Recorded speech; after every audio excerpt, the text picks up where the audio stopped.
Rising interest rates in New Zealand have hit our stock market today as our own authorities warn banks and home buyers about the impact of such rate rises here in the future. Our business editor Ross Greenwood joins us. Ross, first to New Zealand, was the rate rise from the Reserve Bank of New Zealand expected? Well, it was kind of expected, I would have to say. So New Zealand has become the third country after Norway and Korea to increase interest rates after coronavirus. So this increase has come 0.25%. It's now to 0.5%. And in its statement, the Reserve Bank of New Zealand basically points to inflation. It says that it's the right time to take away this stimulus of these record low interest rates. It also believes that its inflation rate is going to rise to 4%. One important aspect of this is it says that as vaccination rates increase in New Zealand, it's going to take away the economic impact of any sort of outbreaks that might occur into the future. And so it really expects its economy to start really motoring along, and that's going to fuel that inflation in the short term. That's the reason why these interest rates have been raised by the New Zealand Reserve Bank today. Of course, noting that the Australian Reserve Bank yesterday made no such move. Indeed, has said right at the beginning of this year that it'll be 3 years before interest rates move anywhere here in Australia.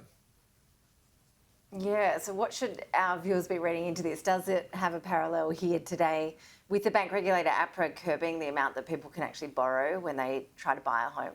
Well, 100% it does, because the Reserve Bank told everybody in Australia, if interest rates aren't going anywhere, they're going to beat these record lows for 3%. Everybody went, yahoo, let's go and buy a house. And as a result, pushed house prices up, particularly in the major capital cities. Now, a shortage of supply also has meant that those house prices have continued to rise. And now banking regulators in Australia are starting to get a little nervy about the amount of money that Australians are borrowing. And so the changes that have come in today from APRA, the banking regulator, effectively say that they're going to measure you and your ability to repay that loan at 3 percentage points above the interest rate you're paying. So if you borrow at 2%, they're going to assess you at 5% rather than assessing you at 4.5% as they were previously. They're also open to other steps. Now, as much as anything else, APRA is trying to protect the banking system from any collapse. But APRA today made this statement. This is the interesting one. A 50 basis point increase in serviceability buffer will reduce the maximum borrowing capacity for a typical borrower by around 5%. So the average mortgage in Australia, and I can show you this, is around $580,000. More in Sydney, more in Melbourne, less in other parts of the country. And so if the average mortgage is $580,000 and APRA says your borrowing capacity at the maximum is going to be reduced by 5%, that means your new borrowing capacity, the amount the bank might offer you, is $551,000. So in this example, around about $30,000 less a person might be offered by their bank now as compared with what it was in the past.